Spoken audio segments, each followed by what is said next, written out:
അടുത്തത് ആദ്യത്തെ സെഷനിലെ ഏറ്റവും പ്രധാനപ്പെട്ട ചടങ്ങിലേക്ക് നമ്മൾ കടക്കുകയാണ്. BSSൻ്റെ 73ാമത്തെ ഫൗണ്ടേഷൻ ഡേ ഇനോഗ്രൽ ഫംഗ്ഷൻ ചടങ്ങ്.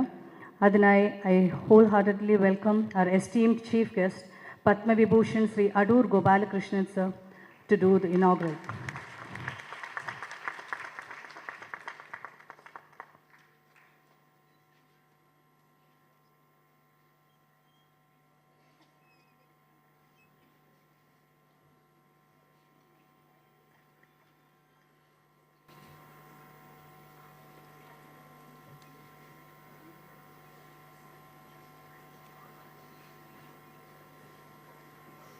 നാഷണൽ ചെയർമാനും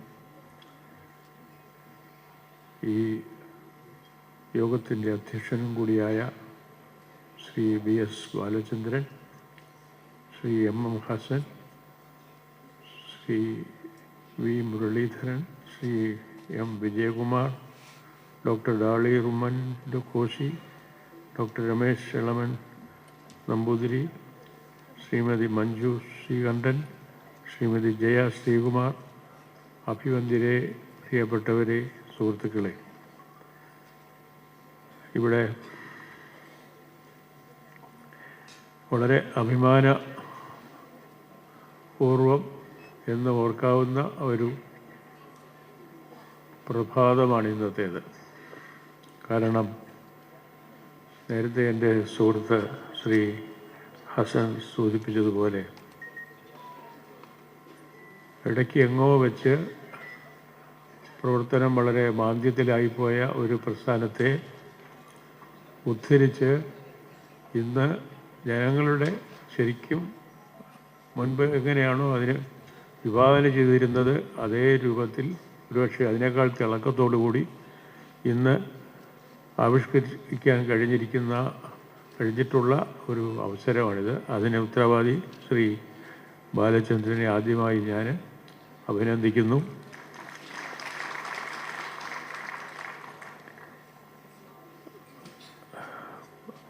മധുരയിലുള്ള ഗാന്ധിഗ്രാമിൽ പഠിച്ച് 1959 വർഷം തിരിച്ച് എൻ്റെ നാടായ അടൂർ പോയി താമസിക്കുന്നതിന് പകരം തിരുവനന്തപുരത്തിൻ്റെ സുഹൃത്തുക്കളൊക്കെ ഉള്ളതുകൊണ്ട് ഇവിടെ തങ്ങാനായിട്ടായിരുന്നു എനിക്ക് താല്പര്യം. അതിന് പ്രധാനമായിട്ടുള്ള ഒരു കാര്യം ഭാരത് സേവ സമാജമായിട്ടുള്ള ബന്ധമായിരുന്നു. അന്ന് KR ഇല്ലങ്കത്ത് മുമ്പിവിടെ മന്ത്രിയൊക്കെ ആയിരുന്ന വലിയൊരു ഗാന്ധിയനായിരുന്നു ശ്രീ KR ഇല്ലങ്കത്ത്.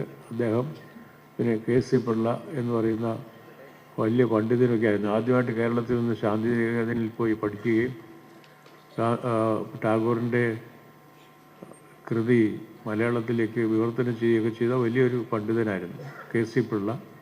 പിന്നെ പിൽക്കാലത്ത് ഗവർണറായി ആ പദത്തിലേക്ക് ഉയർന്ന ശ്രീ MM ജേക്കബ്, ഇവരൊക്കെയായിരുന്നു അന്ന് ഈ പ്രസ്ഥാനത്തിന് നേതൃത്വം നൽകിയിരുന്നവർ.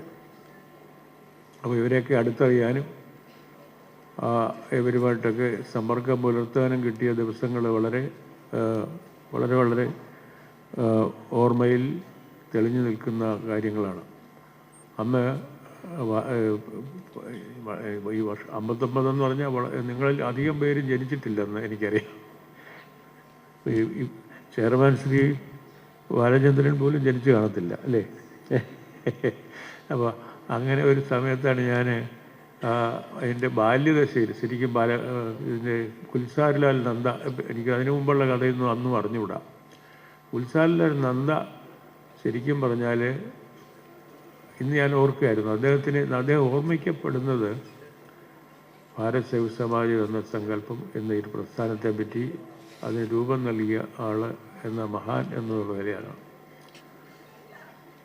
അന്നൊക്കെ കേന്ദ്ര ഗവൺമെൻറ്റിലൊക്കെ മന്ത്രിമാരൊക്കെ ആയി വരുന്നവർ അങ്ങേയറ്റത്തെ സ്വഭാവ ഗുണമുള്ളവരും രാജ്യത്തെ അങ്ങേയറ്റം സ്നേഹിച്ചിരുന്നവരും ഒക്കെ ആയിരുന്നു. അതൊക്കെ കാലക്രമേണ അതൊക്കെ കുറേശ്ശെ കുറഞ്ഞ് ഈ അധികാരം കൈയാളുന്നവരിൽ അധികാരത്തിന് ചുറ്റും ചില താല്പര്യവട്ടങ്ങളൊക്കെ ഉണ്ടാവും. അവരെല്ലാം ചേർന്ന് പല അധികാര കേന്ദ്രങ്ങളെയും ദുഷിപ്പിക്കും. അതാണ് ഈ മുക്കാൽ നൂറ്റാണ്ടിനുള്ളിൽ നമ്മൾ പരിചയിച്ച ഒരു കാര്യം. ആദ്യകാലത്തെ അർപ്പണബോധമോ ആദർശങ്ങളോ ഒക്കെ പിൽക്കാലത്ത് തേഞ്ഞു മാഞ്ഞു പോകുന്നതാണ് കണ്ടിട്ടുള്ളത്. ഇന്നിപ്പോൾ എൻ്റെ മുമ്പിലിരിക്കുന്നവരിൽ മുക്കാൽ ആളുകളും യുവാക്കളും യുവതികളുമാണ്. ഇതൊരു വലിയ സംഗതിയാണ്. ഒരു പ്രസ്ഥാനം ഇപ്പോഴും യുവത്വം സൂക്ഷിക്കുന്നു എന്നുള്ളതിൻ്റെ വലിയ ദൃഷ്ടാന്തമാണ്. ഇത് സാധ്യമായത് ജനങ്ങൾക്ക് താല്പര്യമുള്ള, ജനങ്ങൾക്ക് ഓരോ തൊഴിൽ നേടാൻ സാധ്യതയുള്ള മേഖലകൾ തങ്ങളുടെ പ്രവർത്തനത്തിനായി BSSൻ്റെ ഭാരവാഹികളെ തിരഞ്ഞെടുത്തു എന്നുള്ളത് തന്നെയാണ്. ഇത് വളരെ പ്രധാനപ്പെട്ട ഒരു കാര്യമാണ്. അദ്ദേഹം ഇതിൻ്റെ ഭാവി പരിപാടികൾ ഒരു രൂപീകരിച്ച വകയിൽ പറഞ്ഞിരിക്കുന്ന ഒരു വകുപ്പിനെ പറ്റി എനിക്ക് പ്രത്യേകം പറയാനുണ്ട്. അത് നമ്മുടെ 56-ാമത്തെ വയസ്സിൽ, ഇത് 55ആയിരുന്നു, 55-ാമത്തെ വയസ്സിൽ, പിന്നെ യാദൃശ്ചികമായിട്ട് 56 വരെ ഒരു കൊല്ലം കൊണ്ട് നീണ്ടതാണ്, അബദ്ധവശാലാണ്, മനഃപൂർവ്വമല്ല. അങ്ങനെ 56 വയസ്സിൽ ആളുകളെ റിട്ടയർ ചെയ്ത് വിടുന്ന ഒരു സമ്പ്രദായമാണ് കേരളത്തിൽ നടന്നു വരുന്നത്. അവരെ 25 വർഷം, പലപ്പോഴും 20 വർഷം, 15 വർഷമൊക്കെയാണ്. കാരണം ജോലി കിട്ടാൻ ഒരുപാട് താമസിക്കും. അങ്ങ് അറ്റമെത്തുമ്പോഴാണ് ഒരു ജോലിയിലേക്ക് പ്രവേശിക്കുന്നത്. അവരൊക്കെ ഈ ജോലി, തൻ്റെ ജോലി എന്താണെന്ന് കൃത്യമായി മനസ്സിലാക്കി ഒക്കെ വരുന്ന സമയത്ത് അവരെ അങ്ങ് റിട്ടയർ ചെയ്യുകയാണ്. എന്നിട്ട് അവരുടെ ശിഷ്ട ജീവിതം പലപ്പോഴും ഇതിൻ്റെ ഇരട്ടിക്കാലമാണ്. ഈ കാലം അത്രയും നമ്മുടെ പൊതു ഖജനാവിൽ നിന്ന് അവർക്ക് പെൻഷൻ കൊടുക്കുന്നു. അതായത് പ്രൊഡക്റ്റീവ് അല്ലാത്ത ചിലവ്. ഈ നല്ല കൃത്യമായിട്ടും പലതും ചെയ്യാൻ കഴിവുള്ള ആളുകളെ വെറുതെ ഇരുത്തിയിട്ട് അവർക്ക് ചിലവിന് കൊടുക്കുക എന്ന സിസ്റ്റമാണ് ഇന്ന് നിലവിലിരിക്കുന്നത്. അതിന് കാരണം പറയുന്നത് യുവാക്കൾക്ക് ജോലി കിട്ടാൻ വേണ്ടിയാണ്. അതായത് നമുക്കൊരു നിശ്ചിത നമ്പർ ജോലികളേ ഉള്ളൂ. ഇത് ഒരാളിനെ ഇങ്ങോട്ട് പുറത്തേക്ക് എടുത്തിട്ട് വേണം അകത്തേക്ക് ഒരാളിനെ കൊണ്ടുവരാനെന്ന്. ഇത് വളരെ വളരെ വളരെ തെറ്റായ ഒരു പ്രവണതയാണ്. ഇപ്പം അത് യുവാക്കളാണ് ഏറ്റവും എതിർക്കുന്നത്. ഇവരുടെ പ്രായം വർദ്ധിപ്പിക്കുന്നതിൽ, പെൻഷൻ പ്രായം വർദ്ധിപ്പിക്കുന്നതിലൊക്കെ ഏറ്റവും എതിർത്തുകൊണ്ടിരിക്കുന്നത് യുവസംഘടനകളാണ്. യുവാക്കളെന്ന് പറഞ്ഞത് ശരിയല്ല. ഈ സംഘടനകൾ, ഞാനിത് പറഞ്ഞാൽ യുവ സംഘടനകളെല്ലാം എനിക്കെതിരായിട്ട് നാളെ പ്രതിരോധം തുടങ്ങും. എൻ്റെ വീട്ടിന് മുമ്പിൽ എൻ്റെ കോലം കത്തിക്കും. ഇതൊക്കെ സംഭവിക്കാവുന്നതാണ്. എങ്കിലും ഉള്ളത് പറഞ്ഞാൽ മതിയാവും. കാരണം എനിക്ക് വയസ്സ് 86ആയി. 86 വയസ്സുള്ള ഒരാളാണ് പറയുന്നത്. ഇവിടെ ഈ സദസ്സിലുള്ള ഏറ്റവും പ്രായം ചെന്ന ആളാണ് ഞാൻ. അതുകൊണ്ട് പറയുന്ന എൻ്റെ അനുഭവത്തിൽ നിന്ന് പറയുകയാണ്. വളരെ നല്ല ഒരു ഇനമാണ് ഈ കൂട്ടത്തിൽ ഭാവിക്ക് വേണ്ടിയിട്ട് ഇവിടെ നിർദ്ദേശിക്കപ്പെട്ടിട്ടുള്ളത്. അതായത് ഒരാളിൻ്റെ പ്രവർത്തിക്കാൻ കഴിയുന്ന ജീവിതകാലം മുഴുവനും അയാളെ ഒരു സമൂഹത്തിൻ്റെ പുരോഗതിക്ക് വേണ്ടിയിട്ട് അയാളെ പ്രവർത്തിക്കാൻ അനുവദിക്കുകയും അതിനുള്ള പ്രതിഫലം കൊടുക്കുകയും വേണം. അതാണ് തീർച്ചയായും വേണ്ടത്. തീർച്ചയായിട്ടും റിട്ടയർമെൻറ്റ് ആവശ്യമുള്ളവർക്ക് ഏത് സമയത്ത് റിട്ടയർമെൻറ്റ് കൊടുക്കാം. അത് നമുക്ക് സാധിക്കും. അതേസമയം നല്ല ചൊടിയോടെ 55 വയസ്സിൽ നടക്കുന്ന ആളുകളെ ഒരു 4 ദിവസം കഴിയുമ്പോഴത്തേക്ക് അവരെ വൃദ്ധന്മാരായിട്ട് നമ്മൾ കാണുന്നു. കാരണം അവർക്കൊന്നും ചെയ്യാനില്ല. വാർദ്ധക്യം അവരുടെ മേൽ അടിച്ചേൽപ്പിക്കുകയാണ്. 86 വയസ്സായ ഞാൻ ഇപ്പോഴും 12 മണിക്കൂറെങ്കിലും കുറഞ്ഞത് ഒരു ദിവസം ജോലി ചെയ്യുന്നുണ്ട്. കാരണം പ്രൊഡക്റ്റീവായിട്ടുള്ള ജോലി തന്നെയാണ് ചെയ്യുന്നത്. വേണ്ടാത്ത ജോലിയൊന്നുമല്ല, പ്രൊഡക്റ്റീവായിട്ടുള്ള ജോലിയാണ് ചെയ്യുന്നത്. അതുകൊണ്ട് നമ്മുടെ പ്രായം നമുക്കൊരു പ്രശ്നമല്ല, നമ്മുടെ മനസ്സാണ് പ്രശ്നം. അമേരിക്കയിൽ ഞാൻ കണ്ടിട്ടുണ്ട്, വലിയ പ്രൊഫസർമാരൊക്കെ ഉണ്ട്. അവരുടെ ജീവിതകാലം മുഴുവനും അവരുടെ അധ്യാപന വൃത്തി തുടരുകയാണ്. കാരണം ആ പ്രായമൊക്കെ എത്തുമ്പോഴത്തേക്ക് അവർക്ക് വിജ്ഞാനം അത് വെറുതെ കുത്തിയിരിക്കുകയല്ല, അവർ വായിച്ചും അനുഭവിച്ചുമൊക്കെ വലിയൊരു വിജ്ഞാനശേഖരങ്ങളായിട്ട് അവർ മാറുകയാണ്. അവർക്ക് അവിടെ പഠിക്കുന്ന ആളുകൾക്ക്, റിസർച്ച് ചെയ്യുന്ന ആളുകൾക്കൊക്കെ അവർ ശരിയായ നേതൃത്വം കൊടുക്കുന്നു, ഉപദേശം കൊടുക്കുന്നു. അവർക്ക് എന്ന് റിട്ടയർ ചെയ്യണമെന്ന് വിചാരിക്കുന്നു അപ്പോഴവർ റിട്ടയർ ചെയ്യാം. പക്ഷേ അത്രയും കാലം, എത്ര കാലം വേണമെങ്കിലും അവർക്ക് ആ ജോലിയിൽ തുടരാം. പ്രത്യേകിച്ച് ഇതുപോലെയുള്ള വിദ്യാഭ്യാസ മേഖലകളിൽ, പിന്നെ ചികിത്സയുടെ രംഗങ്ങളിലൊക്കെ ഇപ്പോൾ സംഭവിക്കുന്നത് എന്താ, ഒരു ഡോക്ടർ വൃത്തിയുടെ രോഗികളെയൊക്കെ കണ്ട് രോഗനിശ്ചയമൊക്കെ ചെയ്യാൻ കഴിവുള്ളൊരു പ്രായമൊക്കെ എത്തുമ്പോഴത്തേക്ക് അദ്ദേഹത്തിന് അങ്ങോട്ട് റിട്ടയർ ചെയ്യും. പിന്നെ പോകുന്നത് ഏതെങ്കിലും പ്രൈവറ്റ് ഹോസ്പിറ്റലിലാണ്. പ്രൈവറ്റ് ഹോസ്പിറ്റലാണ് ശരിക്കും ഈ ഡോക്ടറുടെ സേവനം ശരിക്കും ഉപയോഗിക്കുന്നത്. ആ സേവനം സാധാരണക്കാർക്ക് അപ്രാപ്യവുമാണ്. കാരണം വലിയ ചിലവാണ്. ഈ ഗവൺമെൻറ് ഹോസ്പിറ്റലുകളിൽ അവരെ കിട്ടുകയില്ല. ഇങ്ങനെ ഈ നമ്മളൊക്കെ ചെയ്ത ഒരു തെറ്റിൻ്റെ ഫലങ്ങൾ നമ്മൾ അനുഭവിച്ചുകൊണ്ടിരിക്കുകയാണ്. ഇനിയും ഈ പുതിയ ഇനങ്ങൾ ഇത് സ്വരൂപിച്ച് കഴിഞ്ഞിട്ടുള്ളതിനെ പറ്റിയൊക്കെ ശരിക്കും ഒരുപാട് പറയാനുണ്ട്. ഞാൻ അതിലേക്ക് പോകുന്നില്ല. ഇത് എല്ലാവരും അറിയേണ്ട കാര്യങ്ങളാണ്, മനസ്സിലാക്കേണ്ട കാര്യങ്ങളാണ്. ഇതിൻ്റെ സാധ്യതകളെ പറ്റി കൃത്യമായിട്ടും പരസ്പരം സംസാരിച്ചും ഒക്കെ പഠിച്ചും ഒക്കെ പ്രവൃത്തിപഥത്തിലേക്ക് കൊണ്ടുവരേണ്ട കാര്യങ്ങളാണ്. എന്തായാലും തീർച്ചയായിട്ടും ഇന്നിവിടെ പങ്കെടുക്കുമ്പോൾ എനിക്ക് വളരെ വളരെ അഭിമാനമുണ്ട്. ഭാരത് സേവക് സമാജുമായിട്ട് നേരിട്ട് ആദ്യകാലങ്ങളിൽ പ്രവർത്തിക്കാൻ കഴിഞ്ഞ ഒരു ഭാഗ്യമാണ് തീർച്ചയായിട്ടും. അന്ന് ഞങ്ങൾ ഒന്ന് ചെയ്തത് ഭാരത് സേവക് സമാജത്തിൻ്റെ കീഴിൽ BSS കേന്ദ്ര കലാസമിതി എന്നൊരു സംഘടന ഉണ്ടാക്കി. ആ സംഘടനയുടെ പേരിൽ സ്വദേശീയ നാടകങ്ങളെല്ലാം ഞാൻ തന്നെയാണ് എഴുതിയിരുന്നത്. എൻ്റെ സുഹൃത്തുക്കളും തിരുവനന്തപുരത്തെ പ്രധാനപ്പെട്ട നാടക പ്രവർത്തകരുമൊക്കെ ചേർന്ന് ഞങ്ങൾ ഈ പ്രദേശങ്ങളിലൊക്കെ കൊണ്ടുപോയി കളിക്കുകയൊക്കെ ചെയ്തിരുന്നു. അങ്ങനെ ഒരു കലാപ്രവർത്തനവും BSSൻ്റെ പേരിൽ ഞങ്ങൾ ആരംഭിച്ചിരുന്നു. അത് പിന്നീട് തുടർന്നില്ല. കാരണം അതിൽ പ്രവർത്തിച്ചവരൊക്കെ അങ്ങോട്ടും ഇങ്ങോട്ടുമൊക്കെ ഓരോ വശങ്ങളിലേക്ക് അവർ മാറിപ്പോവുകയായിരുന്നു. അപ്പോൾ അങ്ങനെ പക്ഷേ അതിൽ നിന്നൊക്കെ വളരെ അധികം വളർന്നു എന്ന് കാണുന്നതാണ് നമുക്ക് സന്തോഷം. ശരിക്കും ജനങ്ങളുടെ ഇടയിൽ പ്രവർത്തിക്കുന്നത് മാത്രമല്ല, അവർക്കെല്ലാം തൊഴിലും ഭാവിയെ പറ്റിയുള്ള പ്രതീക്ഷകളും അതിൻ്റെ ലഭ്യതയൊക്കെ ശരിയാക്കി കൊടുത്താൽ അതിൻ്റെ നയിക്കുന്ന രീതിയിലുള്ള പരിപാടികളൊക്കെ ആവിഷ്കരിച്ച ഒരു പ്രസ്ഥാനം എന്നുള്ള നിലയിൽ ഭാരത് സേവക് സമാജം നമുക്കെല്ലാം അഭിമാനപൂർണ്ണമായിട്ടുള്ള പ്രവർത്തനമാണ് നടത്തിക്കൊണ്ടിരിക്കുന്നത്. ഇത് ഇനിയും ഈ 73-ാം വയസ്സിലും ഈ പ്രസ്ഥാനത്തിന് കൂടുതൽ യൂത്ത് ഉണ്ടാകട്ടെ എന്ന് ആശംസിച്ചുകൊണ്ട് ഞാനിത് വാക്കുകൾ ചുരുക്കുന്നു. നമസ്കാരം. എല്ലാ ആശംസകൾക്കും നന്ദി sir. Next we move on to the releasing of the national agenda of BSS. For that I invite a former Union Minister, Government of India, Sri V. Muralidharan, and for receiving the national agenda, this former Minister, Government of Kerala, former Speaker, Kerala Legislative Assembly, Sri M. Vijay Kumar.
Bharat Sevak സമാജത്തിൻ്റെ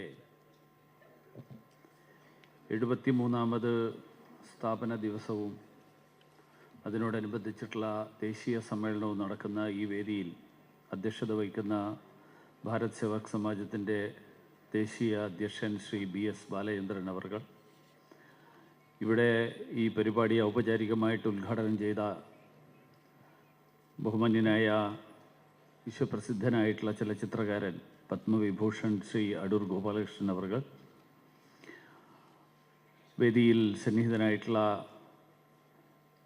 ഈ സമ്മേളനത്തിൻ്റെ സന്ദേശം foundation day message നൽകിയ മുൻ മന്ത്രി Shri M. Hasan അവർകൾ, ഈ national agenda ഏറ്റുവാങ്ങിയ മുൻ മന്ത്രിയും സ്പീക്കറുമായിട്ടുള്ള ശ്രീ M. വിജയകുമാർ അവർകൾ, ഭാരത് സേവക് സമാജത്തിൻ്റെ chief mentor doctor Dolly Oommen Koshy, Shri doctor Ramesh Elaman Namboothiri, സ്വാഗതം ആശംസിച്ച BSS general secretary Shrimati Jaya Sreekumar, കൃതജ്ഞത രേഖപ്പെടുത്തുന്ന ട്രഷറർ ശ്രീമതി മഞ്ജു ശ്രീകണ്ഠൻ, വേദിയിലും സദസ്സിലുമുള്ള ബഹുമാന്യരെ, मुझे बताया गया कि केरल के बाहर से भी राष्ट्रीय स्तर पर देश के अलग अलग राज्यों से इस कार्यक्रम में भाग लेने के लिए BSS के प्रतिनिधि आए हैं। आप सभी को मेरा नमस्कार।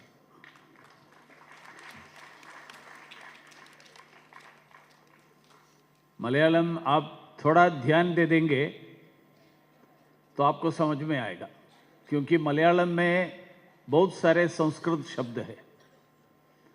इसलिए यहाँ जो मलयालम भाषण मलयालम में हो रहा है, इसलिए हमें समझ में नहीं आएगा।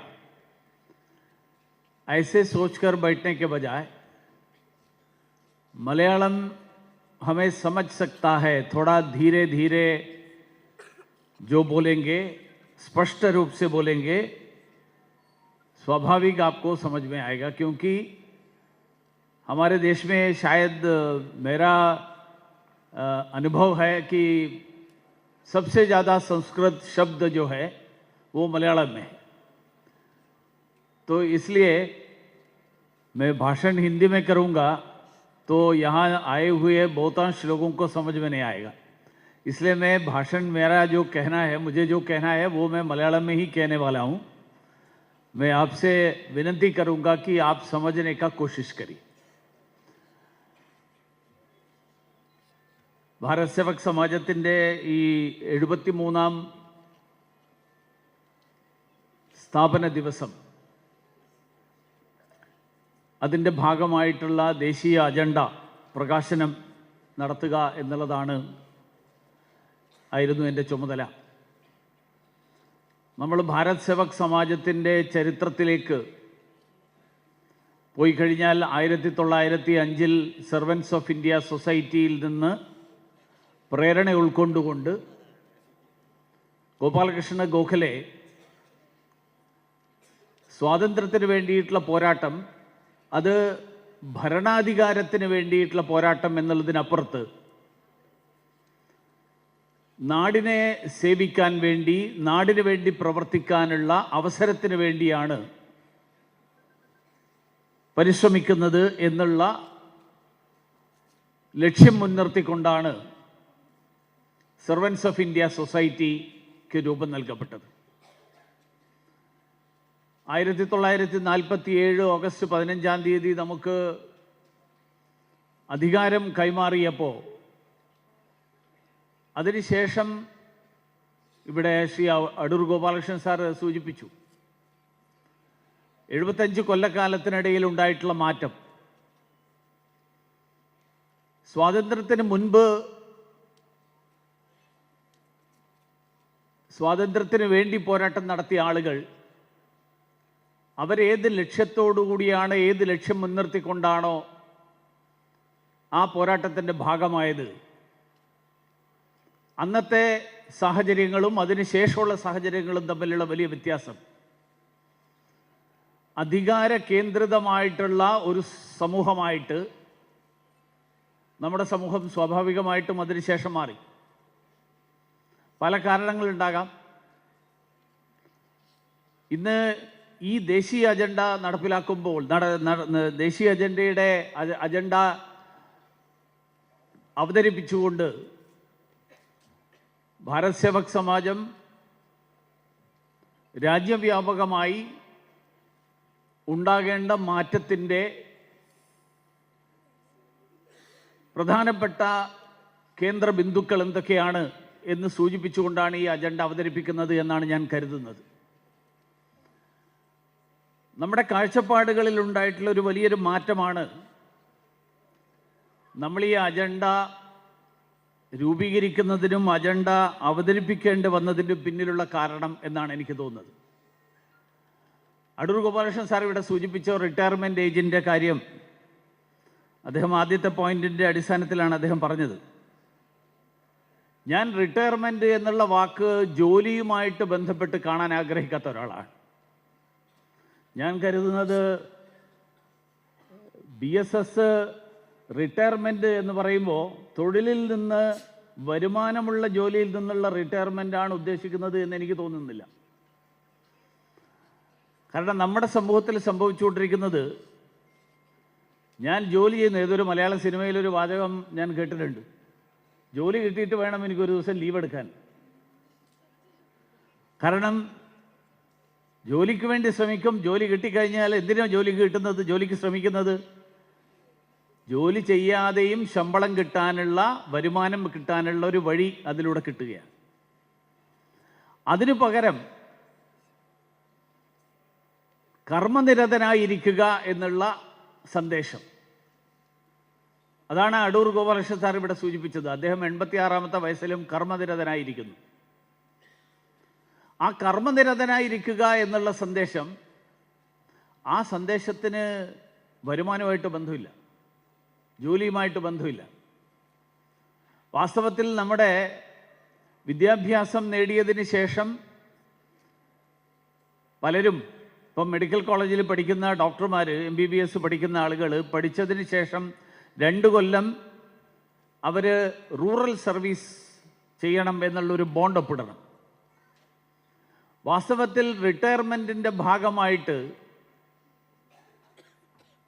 റിട്ടയർമെൻറ്റ് കഴിഞ്ഞാൽ തിരിച്ച് വീട്ടിൽ പോയി ഇരിക്കുക എന്നുള്ളതിന് പകരം റിട്ടയർമെൻറ്റിന് ശേഷം നിശ്ചിത കാലയളവ് അവർ സമൂഹത്തിന് വേണ്ടി പ്രവർത്തിക്കാനുള്ള ചുമതല അവരെ ഏൽപ്പിക്കുന്ന ഒരു സംവിധാനം നമ്മുടെ സമൂഹത്തിൽ ഉണ്ടായിരുന്നിരിക്കട്ടെ. സ്വാഭാവികമായും ശമ്പളം വാങ്ങുന്ന ആളുകൾക്ക് മാത്രമേ റിട്ടയർമെൻ്റ് ഉള്ളൂ, അല്ലാത്തവർക്ക് റിട്ടയർമെൻ്റ് ഇല്ല. ഇപ്പോഴും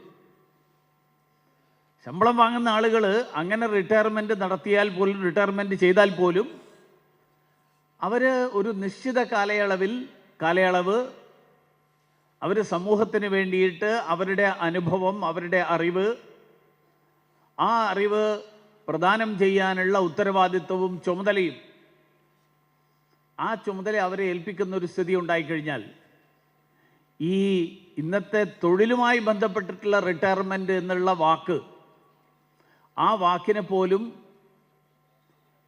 പുതിയ കാലഘട്ടത്തിനനുസരിച്ചിട്ട് മാറ്റാൻ കഴിയും. പണ്ടത്തെ കാലത്ത് ഈ 55 വയസ്സൊക്കെ നിശ്ചയിച്ചിരുന്ന കാലത്ത് നമ്മുടെ ജീവിത ദൈർഘ്യം അന്നുണ്ടായിരുന്നതിൻ്റെ, അന്നത്തെ അന്നുണ്ടായിരുന്ന സാഹചര്യത്തിൻ്റെ അടിസ്ഥാനത്തിലാണ് ഈ 55 വയസ്സും ഒക്കെ നിശ്ചയിക്കപ്പെട്ടത്.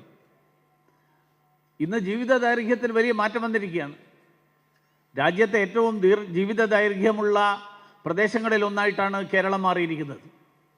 പക്ഷേ നമ്മുടെ റിട്ടയർമെൻറ്റ് ഏജ്, ഗവൺമെൻറ് സർവീസിലെ റിട്ടയർമെൻറ്റ് ഏജ് ഒരുപക്ഷെ രാജ്യത്ത് ഏറ്റവും നേരത്തെ റിട്ടയർമെൻറ്റ് കിട്ടിയിട്ടുള്ള ആൾക്കാരിൽ ആ ഒരു ഏജുള്ള ഒരു സംസ്ഥാനമാണ് കേരളം. ഞാൻ ജോലി മാറ്റി വയ്ക്കുകയാണ്, പകരം സമൂഹത്തിന് വേണ്ടി പ്രവർത്തിക്കുക, സമൂഹത്തിൻ്റെ പുരോഗതിക്ക് വേണ്ടിയിട്ട് പരിശ്രമിക്കുക. ഇത് ഭാരതത്തിൻ്റെ, ഇന്ത്യയുടെ, പ്രാചീന ഭാരതത്തിൽ, അല്ലെങ്കിൽ നമുക്ക് ആധുനിക കാലത്തിന് മുൻപുള്ള ഒരു കാലഘട്ടം, രാജാക്കന്മാർ പോലും ഉണ്ടാകുന്നതിൻ്റെ അതിനു മുൻപുള്ള കാലഘട്ടം, ആ കാലഘട്ടത്തിൽ അധികാരം എന്ന് പറയുന്നത്, അധികാരം ഭരണാധികാരിയിൽ നിക്ഷിപ്തമായ ഒരു സാഹചര്യത്തിൽ നിന്നും വ്യത്യസ്തമായിരുന്നു. ഈ കൂട്ടത്തിലിരിക്കുന്ന പ്രായം ചെന്ന ആളുകൾക്കറിയാം, എനിക്ക് എൻ്റെ ബാല്യകാലം എനിക്ക് ഓർമ്മയുണ്ട്. നമ്മുടെ നാട്ടിൻപുറത്തെ കൃഷിസ്ഥലത്തെ കുളം നന്നാക്കുന്നത് പഞ്ചായത്തിൻ്റെ ചുമതലയാണ് എന്ന് നമ്മൾ ആരും അന്ന് കരുതിയിരുന്നില്ല. ആ പ്രദേശത്തെ നാട്ടുകാരെല്ലാവരും കൂടി ചേർന്നിട്ട് ആ കുളം എല്ലാവരും നന്നാക്കുമായിരുന്നു. പക്ഷെ ക്രമേണ നമ്മൾ എല്ലാ കാര്യങ്ങളും തിരഞ്ഞെടുക്കപ്പെടുന്നവരുടെ ചുമതലയാണ് എന്നുള്ളൊരു കാഴ്ചപ്പാടിലേക്ക് വന്നു. റെസിഡ്യുവറി പവേഴ്സ് എന്ന് പറയുന്നൊരു പ്രയോഗമുണ്ട്. ഭരണഘടനയിൽ 3 തലത്തിലാണ് അധികാരങ്ങൾ വിഭജിക്കപ്പെട്ടിട്ടുള്ളത്: state powers, central powers, concurrent powers. സംസ്ഥാനത്തിൻ്റെ അധികാരങ്ങൾ, കേന്ദ്രത്തിൻ്റെ അധികാരങ്ങൾ, ഇവർ രണ്ടുപേരും ചേർന്ന് കൈകാര്യം ചെയ്യുന്ന കൺകറൻറ്റ് ലിസ്റ്റ്. ഈ 3 ലിസ്റ്റുകളാണ്. ഇത് 3ലും പെടാത്ത എല്ലാ അധികാരങ്ങളും, ആ അധികാരങ്ങളാണ് റെസിഡ്യുവൽ പവേഴ്സ്. ആ റെസിഡ്യുവറി പവേഴ്സ് എന്ന് പറയുന്നത് ഇന്ന് ഇന്ത്യയിൽ പാർലമെൻറ്റിലാണ് നിക്ഷിപ്തമായിരിക്കുന്നത്. ഇതിൽ പരാമർശിക്കപ്പെട്ടിട്ടില്ലാത്ത എല്ലാ വിഷയങ്ങളെക്കുറിച്ചും നിയമനിർമ്മാണം നടത്താൻ ഉത്തരവാദിത്വം പാർലമെൻറ്റിനാണ്. പ്രാചീന ഭാരതത്തിൽ ഇന്ത്യയുടെ വികേന്ദ്രീകൃതമായിട്ടുള്ള ഭരണ സംവിധാനത്തിൻ്റെ കീഴിൽ, ആ ഭരണ സംവിധാനത്തിൻ്റെ കീഴിൽ ഈ residuary powers were with the people. നിർവചിക്കപ്പെട്ടിട്ടില്ലാത്ത എല്ലാ അധികാരങ്ങളുടെയും ജനങ്ങളുടേതാണ്. നിർവചിക്കപ്പെട്ടിട്ടുള്ള അധികാരങ്ങൾ അത് കൈകാര്യം ചെയ്യേണ്ട ആളുകൾ കൈകാര്യം ചെയ്യും. നിർവചിക്കപ്പെട്ടിട്ടില്ലാത്ത, പ്രത്യേകം സൂചിപ്പിക്കപ്പെട്ടിട്ടില്ലാത്ത അധികാരങ്ങൾ, ആ അധികാരങ്ങൾ ജനങ്ങളുടേതാണ് എന്നുള്ള കാഴ്ചപ്പാട്, ആ കാഴ്ചപ്പാടിൻ്റെ അടിസ്ഥാനത്തിലാണ് ഗാന്ധിജി ഗ്രാം സ്വരാജ് എന്നുള്ള ആശയം മുന്നോട്ട് വെച്ചത്. ആത്യന്തികമായിട്ട് അധികാരം ജനങ്ങളുടേതാണ് എന്നുള്ള കാഴ്ചപ്പാട്, ആ കാഴ്ചപ്പാടിലുണ്ടായിട്ടുള്ള മാറ്റം, ആ മാറ്റമാണ് അധികാരത്തെ കേന്ദ്രീകരിച്ചുകൊണ്ട്, ഭരണാധികാരത്തെ കേന്ദ്രീകരിച്ചുകൊണ്ട്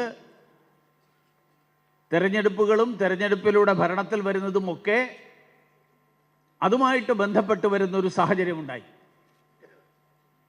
ഈ സാഹചര്യത്തിൽ എങ്ങനെ മാറ്റം വരും എന്നുള്ളത് വളരെ വലിയൊരു വിഷയമാണ്. ആ വിഷയം എങ്ങനെ കൈകാര്യം ചെയ്യും, എങ്ങനെ ജനങ്ങളുടെ ഇടയിൽ ഈ വിഷയം എത്തിക്കാൻ കഴിയും?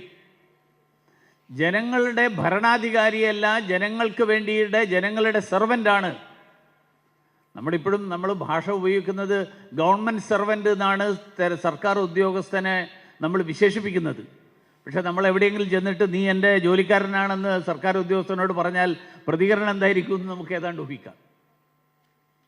വാസ്തവത്തിൽ ഗവൺമെൻറ് സെർവൻ്റാണ്. കാരണം നമ്മൾ കൊടുക്കുന്ന നികുതിപ്പണം, ആ നികുതിപ്പണം ഉപയോഗിച്ചുകൊണ്ടാണ് ആ സർക്കാർ ഉദ്യോഗസ്ഥന് സർക്കാർ ശമ്പളം കൊടുക്കുന്നത്. അതുകൊണ്ട് ആ വാക്ക് ശരിയാണ്. പക്ഷെ ആ വാക്കിൻ്റെ അർത്ഥം ഉൾക്കൊള്ളാൻ ഇന്നത്തെ സമൂഹത്തിലെ സർക്കാർ ഉദ്യോഗസ്ഥന്മാർ തയ്യാറുണ്ടോ എന്നുള്ളതാണ് ചോദ്യം. ആ ചോദ്യം വരുന്നത് ഇതുകൊണ്ടാണ്.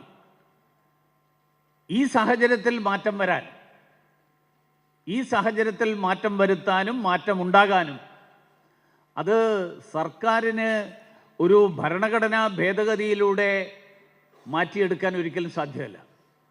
അതായിരുന്നു നമ്മുടെ നാട്ടിൻ്റെ കാഴ്ചപ്പാട്. അതായിരുന്നു എല്ലാ കാര്യങ്ങളും സർക്കാർ തീരുമാനിക്കുന്നതിന് പകരം സർക്കാരിനപ്പുറത്ത് ജനങ്ങളാണ് ആത്യന്തികമായി ഈ നാടിൻ്റെ ഏറ്റവും വലിയ ശക്തി, ഈ നാടിൻ്റെ യഥാർത്ഥ യജമാനന്മാർ എന്നുള്ള കാഴ്ചപ്പാട്. ആ കാഴ്ചപ്പാടിൻ്റെ അടിസ്ഥാനത്തിലാണ് സെർവൻസ് ഓഫ് ഇന്ത്യ സൊസൈറ്റിക്ക് രൂപം നൽകപ്പെട്ടതും മഹാത്മാഗാന്ധിജി മുന്നോട്ട് വെച്ച ആശയം അതായിരുന്നു. അതുകൊണ്ടാണ് ഗാന്ധിജി ട്രസ്റ്റിഷിപ്പ് ആശയം മുന്നോട്ട് വെച്ചത്. കൈകാര്യം ചെയ്യുന്ന ആളുകൾ ജനങ്ങൾ എന്നെ ഏൽപ്പിച്ചിരിക്കുന്ന ഒരു ചുമതലയാണിത്, ഇത് എൻ്റെതല്ല, എന്നെ ഇത് കൈകാര്യം ചെയ്യാൻ, ഇത് മാനേജ് ചെയ്യാൻ ഏൽപ്പിച്ചിരിക്കുകയാണ്. ഞാൻ എൻ്റെ കഴിവനുസരിച്ച് അത് മാനേജ് ചെയ്ത് അത് കൂടുതൽ നല്ല കൈകളിലേക്ക് അത് കൈമാറണം. ഇതാണ് ട്രസ്റ്റിഷിപ്പ് ആശയത്തിൻ്റെ പിന്നിലുള്ള അന്തസത്ത. ഈ ഒരു ആശയം, ഈ ആശയത്തെ പുനരുജ്ജീവിപ്പിക്കുക എന്നുള്ളതാണ് ഞാൻ ഈ അജണ്ട വായിക്കുമ്പോൾ എനിക്ക് തോന്നുന്നത്. ഇതിൽ നിരവധി കാര്യങ്ങൾ സൂചിപ്പിച്ചിട്ടുണ്ട്. ആ കാര്യങ്ങളിൽ എല്ലാ കാര്യങ്ങളെക്കുറിച്ചും വിശദമായിട്ട് സംസാരിക്കാൻ ഞാൻ ഈ അവസരത്തിൽ ആഗ്രഹിക്കുന്നില്ല, സമയമില്ല. മാത്രമല്ല മറ്റ് നിരവധി ആളുകൾക്ക് പല കാര്യങ്ങളും ഇവിടെ സൂചിപ്പിക്കാനുണ്ട്.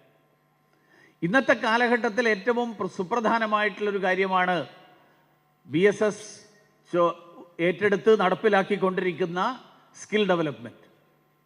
എനിക്ക് ഈ അടുത്ത കാലത്ത് ഒരു അനുഭവം ഉണ്ടായി. നമ്മൾ G20 ഇന്ത്യ അധ്യക്ഷത വഹിച്ച വർഷമായിരുന്നു കഴിഞ്ഞതിനപ്പുറത്തെ വർഷം, 2023-24. G20 അധ്യക്ഷത ഇന്ത്യ വഹിച്ചപ്പോൾ അതിൻ്റെ ഭാഗമായിട്ട് നടന്ന നിരവധി സമ്മേളനങ്ങളിൽ ഒരു സമ്മേളനത്തിൽ ദക്ഷിണ കൊറിയയിലെ സ്പീക്കർ അദ്ദേഹവും ഞാനും ഒരേ വേദിയിലുണ്ടായിരുന്നു. ദക്ഷിണ കൊറിയയുടെ പ്രത്യേകത, ദക്ഷിണ കൊറിയയും കേരളവും ഏതാണ്ട് സമാനമായിട്ടുള്ള ജനസംഖ്യ, സമാനമായിട്ടുള്ള ഒരു പല കാര്യങ്ങളിലും താരതമ്യം ചെയ്യാൻ പറ്റുന്ന ഒരു സാഹചര്യമാണ്, ഒരു സ്ഥിതിയാണ്.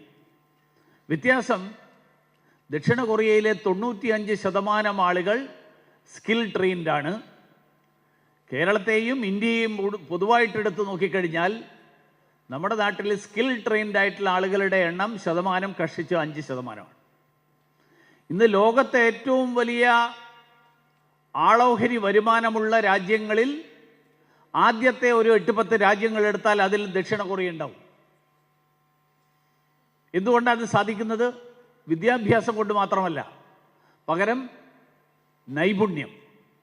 ഇപ്പം നേരത്തെ വാട്ട് ഡു യു ഡു എന്ന് ചോദിച്ച ചോദ്യം, ആ ചോദ്യത്തിൻ്റെ അന്തസത്ത അതാണ്. നമ്മളിന്ന് കാണാൻ വരുന്ന, എന്നെ കാണാൻ പലരും വരാറുണ്ട്, മന്ത്രിയായിരുന്ന സമയത്തും വരാറുണ്ട്, ഇവിടെ ഇരിക്കുന്ന പലരിടത്തും വരുന്നുണ്ടാവും. ചെറുപ്പക്കാരായിട്ടുള്ള ആൾക്കാർ ബയോഡാറ്റയായിട്ട് വരും. നിങ്ങൾക്ക് എന്ത് ചെയ്യാൻ അറിയാം എന്ന് ചോദിച്ചു കഴിഞ്ഞാൽ ഞാൻ BA പാസ്സായിട്ടുണ്ട് എന്നാണ് മറുപടി കിട്ടുക, അല്ലെങ്കിൽ ഞാൻ MA പാസ്സായിട്ടുണ്ട് എന്നാണ് മറുപടി കിട്ടുക, അല്ലെങ്കിൽ ഞാൻ MSc പാസ്സായിട്ടുണ്ട്, ഞാൻ BTech എഞ്ചിനീയറിംഗ് കഴിഞ്ഞതാണ്.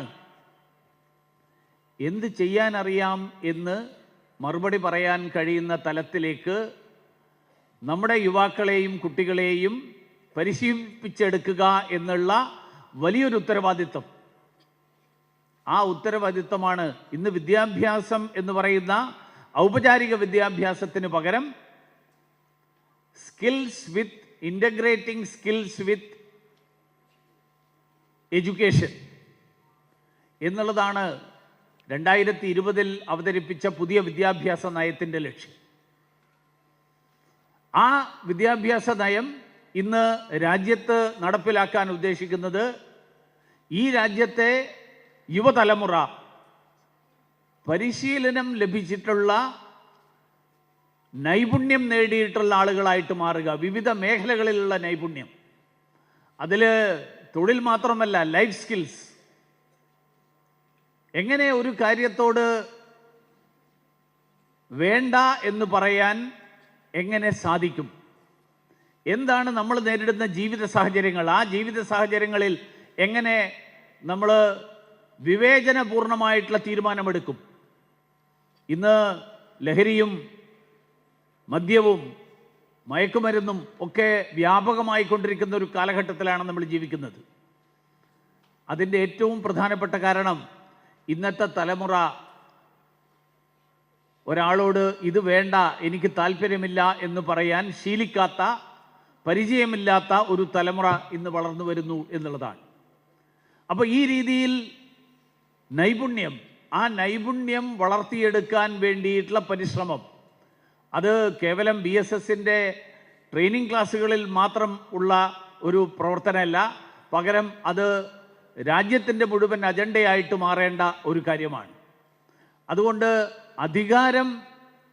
ഭരണത്തിലിരിക്കുന്ന ആളുകൾ ഞങ്ങളാണിതെല്ലാം നിയന്ത്രിക്കുന്നത് എന്നുള്ളതിന് പകരം, ബഹുമാന്യനായിട്ടുള്ള പ്രധാനമന്ത്രി എല്ലായ്പ്പോഴും ആവർത്തിച്ച് പറയാറുള്ള ഒരു കാര്യം, ഞാൻ പ്രധാനമന്ത്രി എന്നുള്ളതിനേക്കാൾ കൂടുതൽ ഞാൻ പ്രധാന സേവക് എന്നുള്ള നിലയിൽ അറിയപ്പെടാനാണ് ഞാൻ ആഗ്രഹിക്കുന്നത് എന്ന് പറയാറുള്ളതിൻ്റെ അന്തസത്ത ഉൾക്കൊണ്ടുകൊണ്ട് ഈ ഒരു അജണ്ട, ദേശീയ അജണ്ട, ആ അജണ്ട അതിൻ്റെ യഥാർത്ഥ അർത്ഥത്തിൽ ജനങ്ങളിലേക്ക് എത്തിക്കാൻ വേണ്ടിയിട്ടുള്ള വ്യാപകമായിട്ടുള്ള ചർച്ച, അങ്ങനെ ഒരു ചർച്ചയ്ക്ക് തുടക്കം കുറിക്കാൻ ഭാരത് സേവക് സമാജത്തിന് സാധിക്കട്ടെ എന്ന് ആശംസിച്ചുകൊണ്ട് എൻ്റെ വാക്കുകൾ അവസാനിപ്പിക്കുന്നു. എല്ലാവർക്കും ആശംസകൾ നേരുന്നു.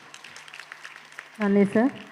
അടുത്തതായി സംസാരിക്കുന്നതിന് മുൻ മന്ത്രിയും ഫോമർ സ്പീക്കറുമായിട്ടുള്ള ബഹുമാനപ്പെട്ട ശ്രീ M. വിജയകുമാർ സാറിനെ ക്ഷണിച്ചുകൊള്ളുന്നു.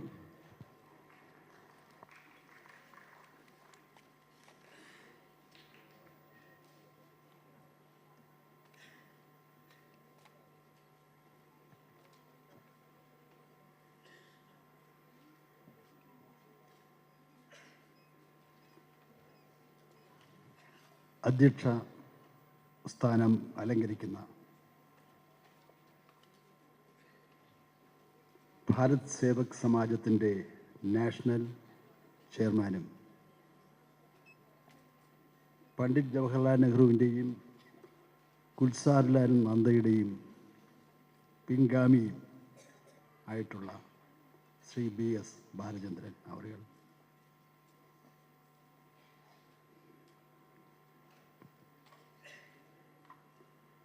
സമയപരിമിതി മൂലം ഞാൻ മറ്റുള്ളവരെ സല്യൂട്ട് ചെയ്യുന്നില്ല.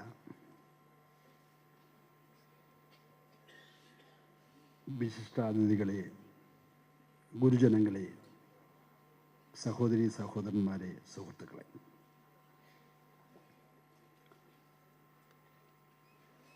നിശ്ചയിക്കപ്പെട്ട പരിപാടി അനുസരിച്ച് ഈ സെഷൻ തന്നെ അവസാനിച്ചിട്ട് അരമണിക്കൂറായി. 12 മണി വരെ ഉള്ളൂ. ഇവിടെ 12 മണി വരെ ഇരിക്കാൻ പാടുള്ളൂ. അപ്പോൾ ഭാരത് സേവക് സമാജം തന്നെ നിഷ്കർഷിക്കുന്ന തരത്തിലാണെങ്കിൽ ഇപ്പോൾ പിരിയേണ്ടതാണ്. അതുകൊണ്ട് വളരെ ചുരുക്കം 2 വാക്ക് മാത്രമേ ഞാനിവിടെ സൂചിപ്പിക്കുന്നുള്ളൂ. ഭാരത് സേവക് സമാജ് എന്ന ഈ മഹത്തായ പ്രസ്ഥാനം ഭാരതത്തിൻ്റെ ദേശീയ പ്രസ്ഥാനത്തിൻ്റെ മൂല്യങ്ങൾ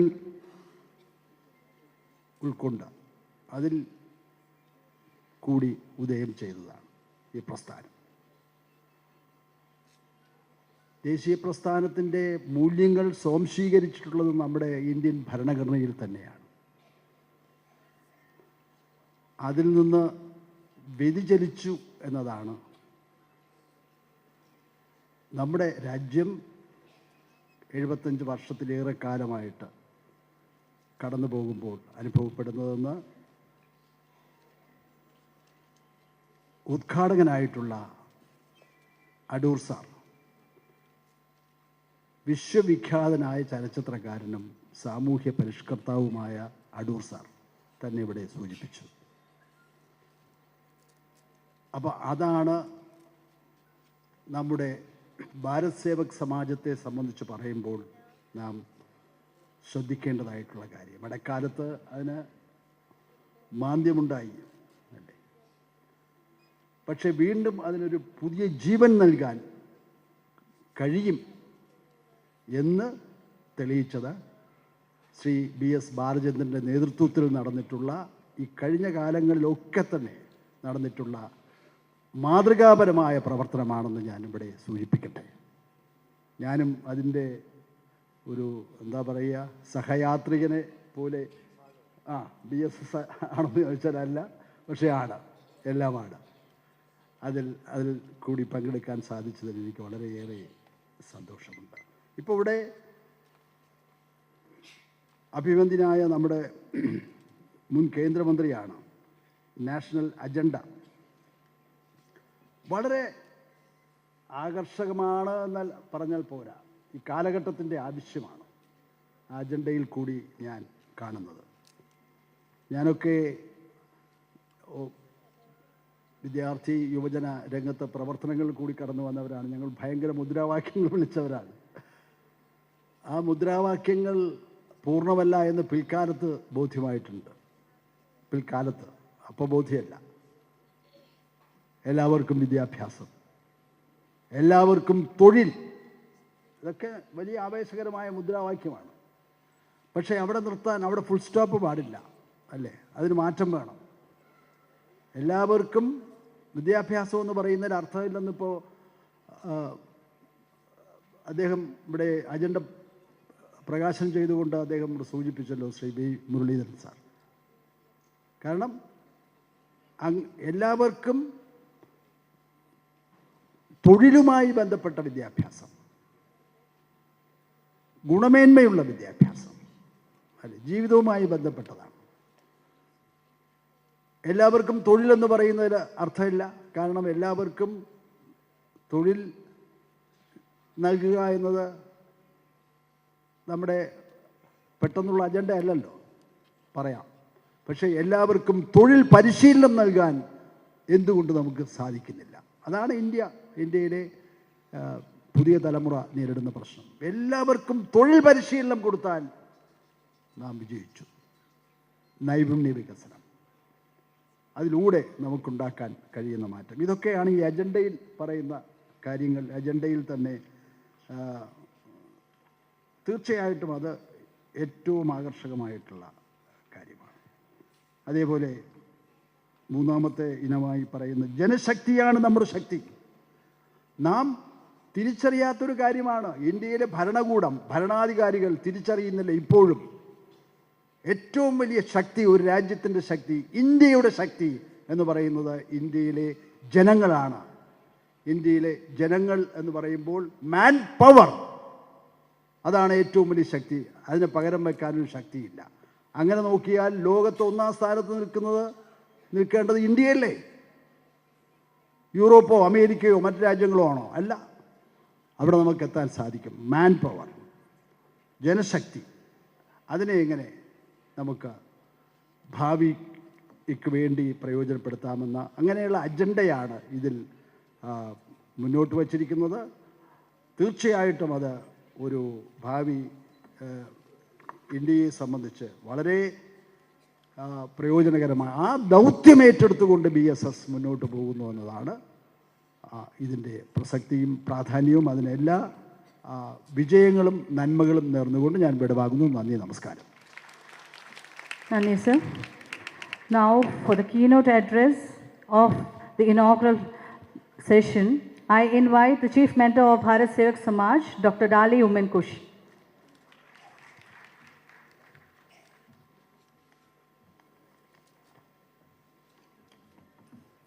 ആദ്യമായിട്ട് ഇന്നിവിടെ സന്നിഹിതരായിരിക്കുന്ന എല്ലാ ഡെലിഗേറ്റ്സിനും 73ാമത് BSSൻ്റെ സ്ഥാപക ദിനത്തിൻ്റെ മംഗളാശംസകൾ നേർന്നുകൊണ്ട് ഒരു 10 മിനിറ്റ് ഒരു ചില കാര്യങ്ങൾ 70ാമത്തെ സ്ഥാപക ദിനത്തിൽ പങ്കെടുത്തതിന് ശേഷം 73ാമത്തെ ഈ സ്ഥാപക ദിനത്തിൽ പങ്കെടുക്കുമ്പോൾ നമ്മൾ ചിന്തിക്കേണ്ട 1-2 കാര്യങ്ങൾ സൂചിപ്പിക്കാനാണ് ഞാൻ ആഗ്രഹിക്കുന്നത്. I want to felicitate Sri B.S. Balachandran, who has led this from the very front and gave a new spirit to this movement. I am telling this particularly because in the 70th Foundation Day at Delhi, New Delhi, in India Habitat Center, when Sri M.M. Hassan was there and many others who are not present here but were present there, remember that Sri Balachandran took a very bold step. He looked at the entire skill development journey of BSS and took a step to modernize, contemporize, align the entire process with the Government of India's skill development policies and the state government's priorities in different states. I was very fortunate that my book of 2021, Runway to Skilled India, was reprinted by the publishing house Sadbhavana and was re-released at that function. The book's name is Runway to Skilled India. And I'm very happy today's national agenda, which has been released by the former Union Minister and received by our Honorable Speaker earlier and also Minister, Sri Vijay Kumar. In the page 25 of national agenda, you will see the expansion of RUN, re-skill, upskill, and new skill. So this particular slogan and the entire concept behind reskilling the existing workforce, which is about 550 million people, and about 17 million people who are joining every year the workforce with new skills, and to upskill the people to next level of productivity were all discussed in this particular meeting in New Delhi. From there, since Sri Adur Gopalakrishnan, I would say that, most unparalleled personality is amidst us. And I was fortunate that 2 months back, he released my book in Malayalam, which is a translation of my book of 2022, All by Design.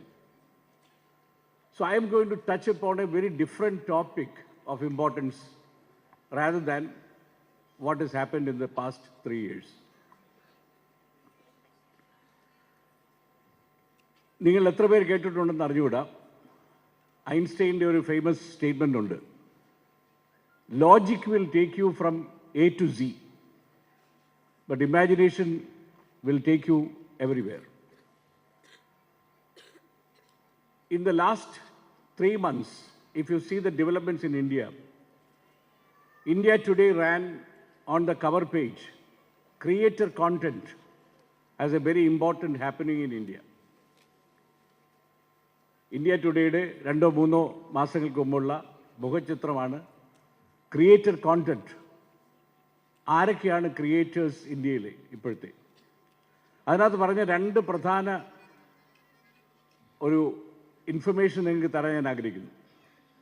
കഴിഞ്ഞ വർഷം മാത്രം YouTube ഇന്ത്യയിലെ ക്രിയേറ്റേഴ്സിന് കൊടുത്തത് 24,000 കോടിയാണ്. മൊത്തത്തിൽ social media കൊടുത്ത വരുമാനം ആളുകൾ കിട്ടിയത് ഏതാണ്ട് 85,000 കോടിയാണ്. അപ്പോൾ ഏതോ ഒരു റെവല്യൂഷൻ ഇന്ത്യയിൽ സംഭവിക്കുന്നുണ്ട് എന്നുള്ളത് തീർച്ചയാണ്. Few months back the outgoing director of National Institute of Design, where I was director for almost 10 years, he came to meet me in Trivandrum. And he said a very staggering statistic. He said that out of all the candidates who apply to National Institute of Design, 25% are from Kerala. 25% candidates who are applying for design admission in NID Ahmedabad and other 4 NIDs is from Kerala. I went to Amaravati, the National Institute of Design, on February 17th this year. I was delivering the convocation address. The director told me another staggering figure. In that NID alone, 56% of the students are from just 2 states, Kerala and Maharashtra. So, this will make you think, how are the creators who are producing content from Kerala performing? If you read Webinivesham, മാതൃഭൂമിയിലെ എല്ലാ ലക്കത്തിലുള്ളൊരു അവലോകനമാണ്. അത് വായിച്ചാൽ മനസ്സിലാകും കേരളക്കാർ അതിനകത്ത് പങ്കുവഹിച്ചുകൊണ്ടിരിക്കുന്നത്. അപ്പോൾ കഴിഞ്ഞ ആഴ്ച government of India കേന്ദ്ര minister ആദ്യമായിട്ട് സർഗാത്മക സമ്പദ് വ്യവസ്ഥയ്ക്ക് $1 ബില്യൺ ഫണ്ടാണ് പ്രഖ്യാപിച്ചത്. $1 billion of funding assistance for creative economy. അതുപോലെ തന്നെ ബോംബെയിൽ മെയ് മാസത്തിൽ അദ്ദേഹം 400 കോടി രൂപയ്ക്ക് Indian institute of creative technology സ്ഥാപിക്കാൻ തീരുമാനിച്ചു. അതിനുവേണ്ടി ബോംബെയിൽ 400 കോടി രൂപയാണ് അലൊക്കേഷൻ കൊടുത്തിരിക്കുന്നത്. അപ്പോൾ ഇത് പറഞ്ഞു വന്നതിന് കാരണം ലോകത്താകമാനം ഇൻഡസ്ട്രിയൽ ഇക്കോണമിയും അതിനുശേഷം വന്ന നോളജ് ഇക്കോണമിയും അതിനുശേഷം ഉണ്ടായിക്കൊണ്ടിരിക്കുന്ന ഇന്നൊവേഷൻ ഇക്കോണമിയും പുതിയൊരു ഫിനോമിനനെയാണ് ഇപ്പോൾ സൃഷ്ടിച്ചുകൊണ്ടിരിക്കുന്നത്. പല സെൻട്രൽ ഏഷ്യൻ രാജ്യങ്ങളിലും പോയാൽ ഇത് മനസ്സിലാകും. ക്രിയേറ്റീവ് ഇക്കോണമി ആസ്പദമാക്കിയുള്ള പ്രവർത്തനങ്ങളാണ് പല കൺട്രീസും ഇപ്പോൾ നടത്തുന്നത്. ഇന്ത്യയെ സംബന്ധിച്ചിടത്തോളം ഏറ്റവും അനുകൂലമായ സാഹചര്യമാണ് സർഗാത്മക സമ്പദ് വ്യവസ്ഥ രൂപീകരിക്കുക എന്നുള്ളത്. 1972 ഞാൻ യൂണിവേഴ്സിറ്റി കോളേജിൽ പഠിക്കുമ്പോൾ അടൂർ സാറിൻ്റെ സ്വയംവരം പടം വന്ന കാലം ഒന്ന് ആലോചിച്ച് നോക്കുക. അദ്ദേഹത്തെ പോലെ ഒരൊറ്റ ഒരു വ്യക്തിത്വം കേരളത്തിലുണ്ടാക്കിയ ക്രിയേറ്റീവ് ഇക്കോണമിയുടെ ഇമ്പാക്റ്റ് ഒന്ന് ആലോചിച്ച് നോക്കുക. എന്താണ് അദ്ദേഹത്തിൻ്റെ monetization of his creative value in India, in Kerala? അപ്പോൾ മനസ്സിലാവും എന്താണ് ഈ സമ്പദ് വ്യവസ്ഥയ്ക്കുള്ള പ്രാധാന്യമെന്ന്. പറഞ്ഞു വന്നതിന് ചുരുക്കം, ഈ 4 രംഗങ്ങൾ പറയുന്നതിൻ്റെ കൂട്ടത്തിലെ ഈ സ്കിൽ ഡെവലപ്മെൻറ്റിൽ വളരെ അത്യാവശ്യമായിട്ട് ചെയ്യേണ്ടിയിരിക്കുന്ന ഒരു കാര്യമാണിപ്പോൾ സർഗാത്മക സമ്പദ് വ്യവസ്ഥയ്ക്ക് കേരളത്തിലെ കുട്ടികളെയും മറ്റുള്ള സ്റ്റേറ്റുകളിലെ കുട്ടികളെയും BSSൻ്റെ ട്രെയിനിങ് സെൻറ്ററിലൂടെ പരിശീലിപ്പിക്കാനുള്ള സാഹചര്യം ഒരുക്കുക എന്ന് പറയുന്നത്. കാരണം ഇന്നിരിക്കുന്ന അടൂർ സാർ ചൂണ്ടിക്കാണിച്ച് ഇവിടെ ഇരിക്കുന്ന ധാരാളം പേര് 10-25 വയസ്സുള്ള ചെറുപ്പക്കാരാണ്, അല്ലെങ്കിൽ ചിലപ്പോൾ അതിലും കുറഞ്ഞ വയസ്സുള്ളവരാണ്. അവർക്കുള്ള ഒരു പ്രധാന കാരണം നമ്മുടെ ഈ ജാതി വ്യവസ്ഥ കൊണ്ടായിരുന്നിരിക്കണം. മാനുഫാക്ചറിങ് ജോലികളോട് തീരെ താല്പര്യമില്ല. സർവീസ് സെക്ടർ ആർട്ടിഫിഷ്യൽ ഇൻ്റലിജൻസ് വന്ന കാരണം അവർക്ക് ജോലി നഷ്ടപ്പെടുമെന്നുള്ള ഇൻഫർമേഷൻ ആങ്സൈറ്റിയിൽപ്പെട്ട് കിടക്കുകയാണ് യുവതലമുറ. അവരെങ്ങനെയാണ് ഇപ്പോൾ തിരിച്ചുവിടുന്നത്? റീൽസ് ഉണ്ടാക്കുക, അവരുടെ ഐഫോൺ ഉപയോഗിച്ച് ഫിലിം ഉണ്ടാക്കുക, പുതിയ കണ്ടൻറ്റ് ക്രിയേറ്റ് ചെയ്യുക, ഈ ഒരു രീതിയിലേക്ക് ധാരാളം യുവാക്കന്മാർ പോയിക്കൊണ്ടിരിക്കുകയാണ്. പക്ഷേ ഇന്നിപ്പോൾ കേരളത്തിൽ പഠിക്കാൻ ഒരു ഇൻസ്റ്റിറ്റ്യൂട്ട് ഓഫ് ക്രിയേറ്റീവ് ടെക്നോളജി ഇല്ല. ഞാൻ കഴിഞ്ഞ ദിവസം പത്രത്തിൽ കണ്ടു, സ്കൂളുകളിൽ ക്രിയേറ്റീവ് കോർണേഴ്സ് സ്ഥാപിക്കാനായിട്ട് ഗവൺമെൻറ് തീരുമാനിച്ചിരിക്കുന്നു. പലപ്പോഴും ഇങ്ങനെയുള്ള തീരുമാനങ്ങൾ വായിക്കുമ്പോൾ വലിയ സന്തോഷമുണ്ട്. പക്ഷേ അതെങ്ങനെയാണ് ഇംപ്ലിമെൻ്റ് ചെയ്യുന്നത് എന്നെനിക്കറിഞ്ഞുകൂടാ. കാരണം പല ഇംപ്ലിമെൻറ്റേഷനും ഈ പ്രസ്താവനകളും തമ്മിൽ വലിയ ഒരു അന്തരമുണ്ട്. ആ അന്തരം കുറയ്ക്കാമെന്നുണ്ടെങ്കിൽ കേരളത്തിലെ കുട്ടികളും ഇന്ത്യയിലെ ആളുകളും ഏറ്റവും വലിയൊരു ക്രിയേറ്റീവ് പവർ ഹൗസാണ്. അത് ഡാൽറിംബിളിൻ്റെ ഇപ്പോഴത്തെ ഇറങ്ങിയ പുസ്തകം ഉണ്ടാവും, നിങ്ങൾ വായിച്ചിട്ടുണ്ടാവാം ചിലപ്പോൾ. 2024 പുസ്തകമാണ്. അദ്ദേഹത്തിൻ്റെ പുസ്തകത്തിൻ്റെ പേര് ദ ഗോൾഡൻ റോഡ് എന്നാണ്. അപ്പം അതിനകത്ത് പറഞ്ഞിരിക്കുന്ന 2-3 വാചകങ്ങൾ നിങ്ങൾ കേട്ടിരിക്കണം. അതൊന്ന് വായിച്ചിട്ട് ഇതിൻ്റെ കോണ്ടെക്സ്റ്റ് ഞാൻ പറയാം.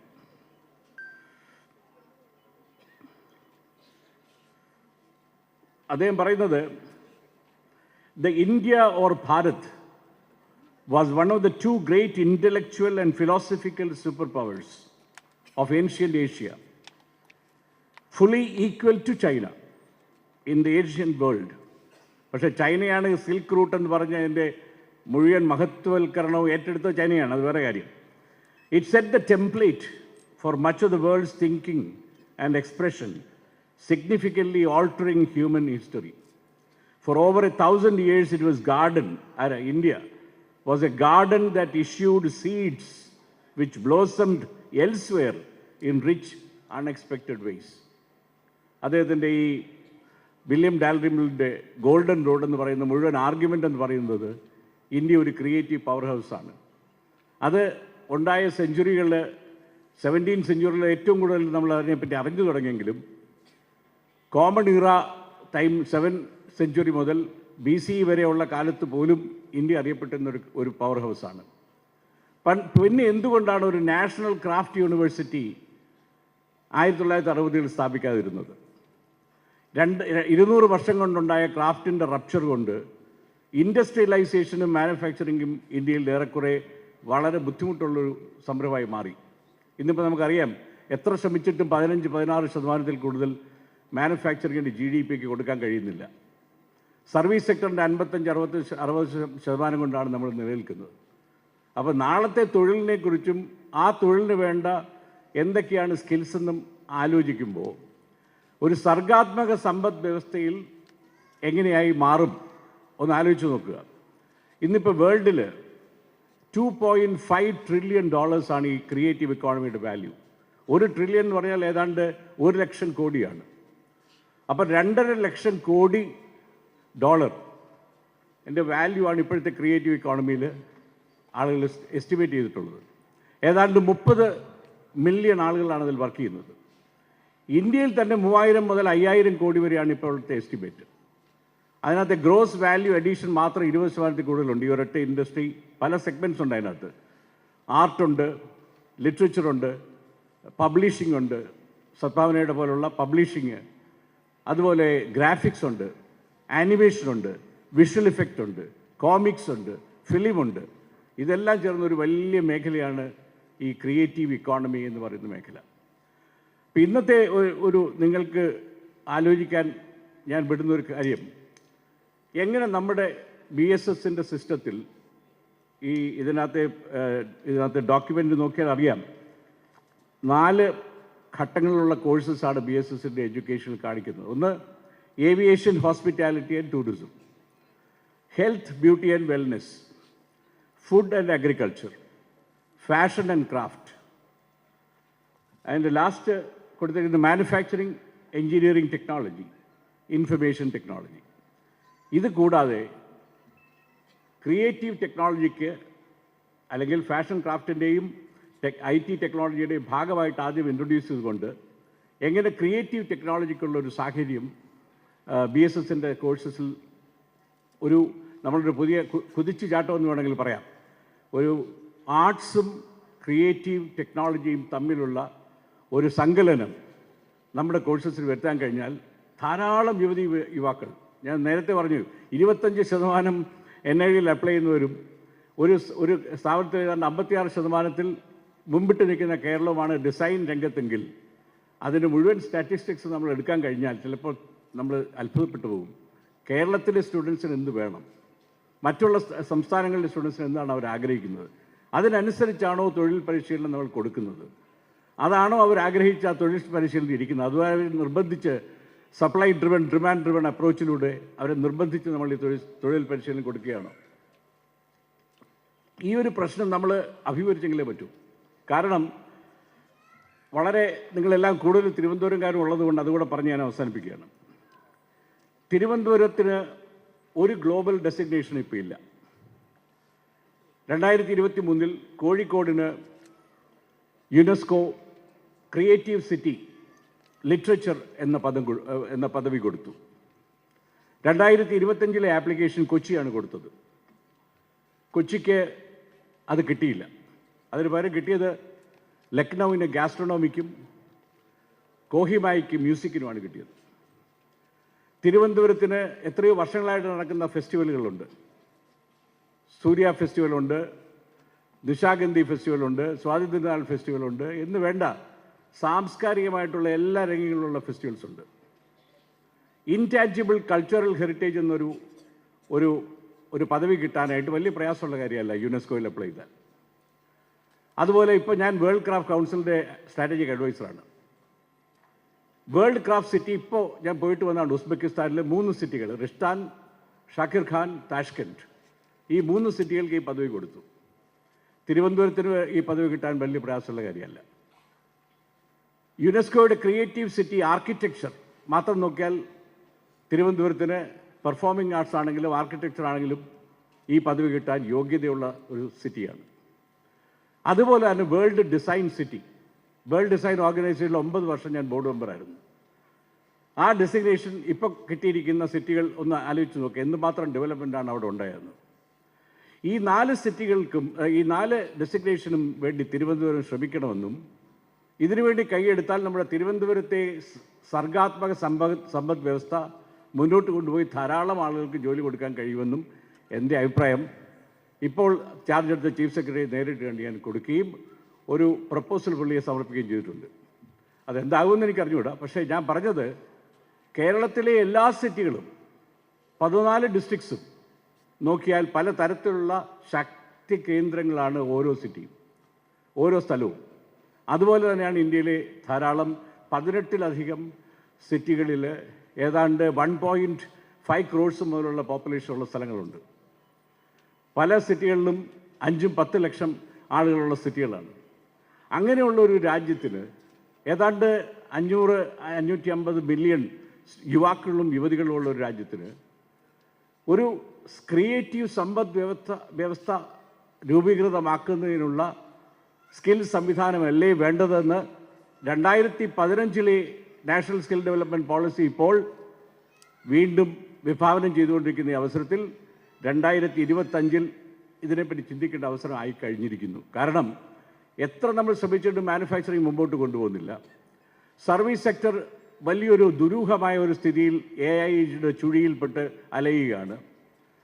അപ്പോൾ പിന്നെ എന്താണ് നമ്മുടെ മുമ്പിലുള്ള മാർഗം? തൊഴിൽ പരിശീലനം എന്ന് എല്ലാവരും ഇവിടെ പറഞ്ഞു. തൊഴിൽ പരിശീലനം കഴിഞ്ഞിട്ട് തൊഴിൽ ലഭിക്കാതിരിക്കുമ്പോഴാണ് ഈ ആളുകൾക്ക് നിരാശയുണ്ടാകുന്നത്. 33% ഇന്ത്യയിലെ ആളുകൾ നീറ്റ് എന്ന് പറയുന്ന വിഭാഗത്തിലാണ്. Not in employment, not in education, not in training. ഏതാണ്ട് 71% ഇന്ന് വർക്ക് ചെയ്യുന്ന ആളുകൾക്ക് ഇന്നത്തെ ജോലിയിൽ താല്പര്യമില്ല. ഇപ്പോഴത്തെ സ്കിൽ റിപ്പോർട്ട് 2025 കണ്ടെത്തലാണ്. അവർക്ക് ആന്ത്രപ്രണർ, എങ്ങനെയെങ്കിലും ഒരു സ്വന്തം വ്യവസായം അല്ലെങ്കിൽ സ്വന്തം ഒരു ചെറിയ ഡാബയാണെങ്കിലും തുടങ്ങണമെന്നുള്ള ആഗ്രഹക്കാരായി മാറി. അപ്പോൾ 2 തരത്തിലുള്ള വ്യത്യാസമാണ് ഇന്ത്യയിൽ നടക്കുന്നത്. ഒന്ന്, അവർക്ക് സ്വന്തം വ്യവസായങ്ങൾ തുടങ്ങാനുള്ള താല്പര്യം. 2, ക്രിയേറ്റിവിറ്റി ആയിട്ട് ബന്ധപ്പെട്ട കാര്യങ്ങൾ ചെയ്യാനുള്ള താല്പര്യം. എൻ്റെ ഒരു സൈഡ് ഇപ്പോൾ ചണ്ഡീഗഡ് പോകുന്നതിന് മുമ്പ് ChatGPT-യോട് ചോദിച്ചു, ChatGPT-ക്ക് റീപ്ലേസ് ചെയ്യാൻ കഴിയാത്ത ഏതൊക്കെയാണ്? അതിന് ഉത്തരം പറഞ്ഞത് കൾച്ചർ ആൻഡ് ഹ്യൂമൻ ക്രിയേറ്റിവിറ്റി.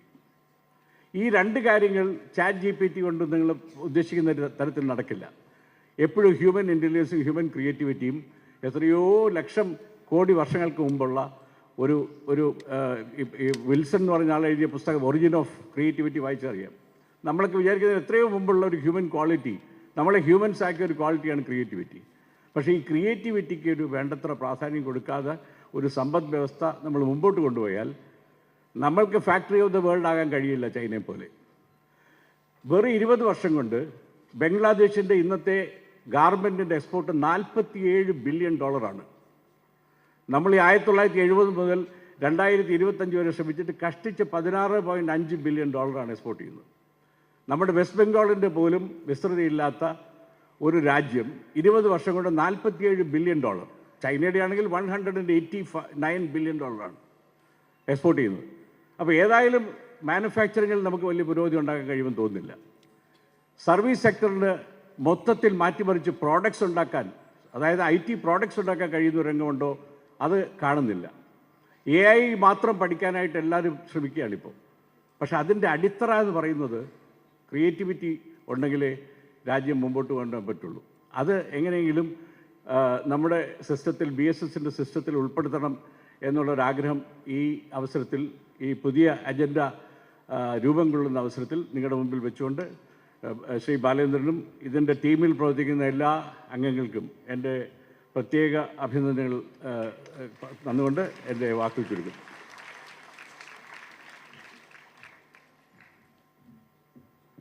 അടുത്തതായി BSSൻ്റെ ഇനോഗ്രൽ ഫംഗ്ഷന് പങ്കെടുത്ത വിശിഷ്ട വ്യക്തിത്വങ്ങൾക്ക് സ്നേഹോപഹാരം നൽകുന്ന ചടങ്ങാണ്. അവർ 2 പേരും BSSന് അന്യരല്ല, കുടുംബാംഗങ്ങൾ തന്നെയാണ്. ആദ്യമായി സ്നേഹോപഹാരം സ്വീകരിക്കുവാനായി പത്മവിഭൂഷൺ ശ്രീ അടൂർ ഗോപാലകൃഷ്ണൻ സാറിനെ ക്ഷണിക്കുന്നു. ഒപ്പം നിർവഹണത്തിനായി BSS chairman Shri BS Balachandran sir.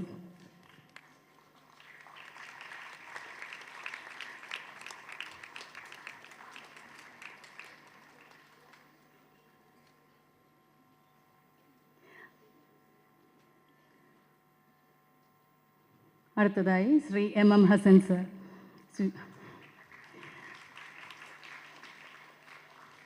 ഒരു നല്ല കൈയടി ആകാം.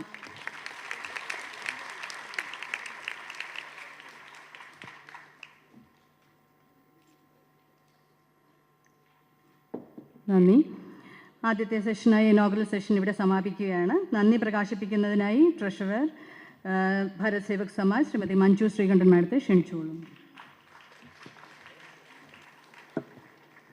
എല്ലാവർക്കും നമസ്കാരം. ഈ വൈകിയ വേളയിൽ വലിയൊരു പ്രസംഗമൊന്നുമില്ല, എന്നാലും എൻ്റെ കർത്തവ്യത്തിലേക്ക് കടക്കുകയാണ്. ഭാരത് സേവക് സമാജിൻ്റെ 73ാം വാർഷിക ദിനാഘോഷവും അതിനോടനുബന്ധിച്ചുള്ള ദേശീയ സമ്മേളനവും ആണ് ഇവിടെ ഉദ്ഘാടന ചടങ്ങാണ് നടക്കുന്നത്. ഈ ചടങ്ങിൽ നന്ദി രേഖപ്പെടുത്തുക എന്നുള്ളതാണ് എൻ്റെ കർത്തവ്യം. ഈ ചടങ്ങിൻ്റെ അധ്യക്ഷസ്ഥാനം അലങ്കരിച്ച് ഭാരത് സേവക് സമാജിൻ്റെ ദേശീയ ചെയർമാൻ BS ബാലേന്ദ്രൻ സാറാണ്.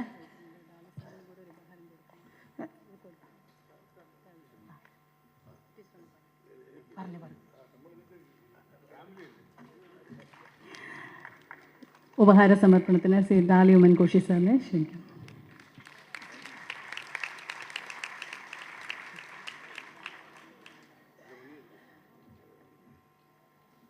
അധ്യക്ഷ സ്ഥാനം അലങ്കരിച്ചത് ഭാരത് സേവക് സമാജിൻ്റെ ദേശീയ ചെയർമാൻ BS ബാലേന്ദ്രൻ സാറാണ്. അദ്ദേഹത്തിന് ഈ ചടങ്ങിൻ്റെ പേരിലും എൻ്റെ പേരിലും ഇവിടെ ഇരിക്കുന്ന ഓരോരുത്തരുടെ പേരിലുള്ള നന്ദി രേഖപ്പെടുത്തിക്കൊള്ളുന്നു.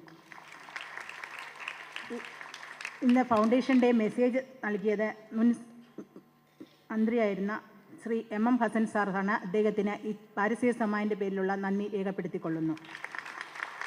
ചടങ്ങ് ഇവിടെ നിന്ന് ഉദ്ഘാടനം ചെയ്തത് പത്മവിഭൂഷൺ ശ്രീ അടൂർ ഗോപാലകൃഷ്ണൻ സാറാണ്. അദ്ദേഹത്തിന് പാരിസ്ഥിതിക സമാജത്തിൻ്റെ പേരിലുള്ള നന്ദി രേഖപ്പെടുത്തിക്കൊള്ളുന്നു. പാരിസ്ഥിതിക സമാജത്തിൻ്റെ ദേശീയ അജണ്ട പ്രകാശനം ചെയ്തത് മുൻ മിനിസ്റ്ററായിരുന്ന V മുരളീധരൻ സാറിനും അത് ഏറ്റുവാങ്ങിയ മുൻ സ്പീക്കർ M വിജയകുമാർ സാറിനും പാരിസ്ഥിതിക സമാജത്തിൻ്റെ പേരിലുള്ള നന്ദി രേഖപ്പെടുത്തിക്കൊള്ളുന്നു. മുഖ്യപ്രഭാഷണം ഇവിടെ അവതരിപ്പിച്ചത് ഡോക്ടർ ഡാർലി ഉമ്മൻ കോശിയാണ് സാറാണ്. അദ്ദേഹം പാരിസ്ഥിതിക സമാജത്തിൻ്റെ ചീഫ് മെൻറ്ററാണ്. അദ്ദേഹത്തിന് പാരിസ്ഥിതിക സമാജത്തിൻ്റെ പേരിലുള്ള നന്ദി രേഖപ്പെടുത്തിക്കൊള്ളുന്നു. ഈ ചടങ്ങിന് സ്വാഗതം ആശംസിച്ച പാരിസ്ഥിതിക സമാജത്തിൻ്റെ ജനറൽ സെക്രട്ടറി ജയ ശ്രീകുമാർ മാഡമാണ്. മാഡത്തിനും പാരിസ്ഥിതിക സമാജത്തിൻ്റെ പേരിലുള്ള നന്ദി രേഖപ്പെടുത്തിക്കൊള്ളുന്നു. ഇവിടെ എത്തിച്ചേർന്ന എല്ലാവർക്കും പാരിസ്ഥിതിക സമാജത്തിൻ്റെ നന്ദി രേഖപ്പെടുത്തിക്കൊണ്ട് എൻ്റെ വാക്കുകൾ നിർത്തുന്നു. നന്ദി, നമസ്കാരം.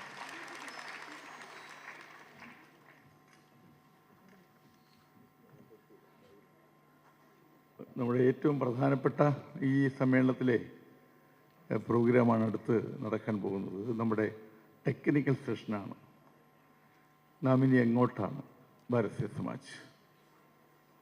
ആ ഒരു ദിശാബോധം നിർണ്ണയിക്കുന്ന ഈ സമ്മേളനം വളരെ ഗൗരവപൂർവ്വം നിങ്ങളെല്ലാവരും പങ്കെടുക്കുകയും നിങ്ങളുടെ അഭിപ്രായ പ്രകടനം നടത്തുകയും വേണമെന്ന് അഭ്യർത്ഥിക്കുകയാണ്. ഡോക്ടർ M R തമ്പാനാണ് നമ്മുടെ സെൻട്രൽ ബോർഡ് ഓഫ് എക്സാമിനേഷൻ്റെ ചെയർമാൻ. ഡോക്ടർ M R തമ്പാനാണ് ആ യോഗത്തിൽ അധ്യക്ഷത വഹിക്കുന്നത്. ഈ സെഷൻ ഔപചാരികമായി ഉദ്ഘാടനം ചെയ്യുന്നത് ചിന്തകനായ ശ്രീ ചെറിയാൻ ഫിലിപ്പാണ്.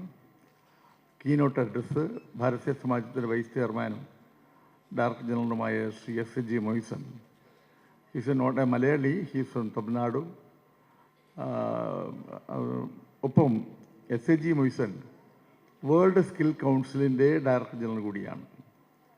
യാദൃച്ഛികമായിട്ടാണ് വേൾഡ് സ്കിൽ കൗൺസിൽ എന്ന പ്രസ്ഥാനത്തിലേക്ക് SG മൊയ്സനെ കണക്ട് ചെയ്യുന്നതും അതിൻ്റെ ഗ്ലോബൽ ഡയറക്ടർ ജനറൽ മാറുകയും ചെയ്യുന്നത്. അതുകൊണ്ട് തന്നെ ഭാരതീയ സമാജം വേൾഡ് സ്കിൽ കൗൺസിലിൻ്റെ partner organisation, exclusive partner organisation of world skill council in India.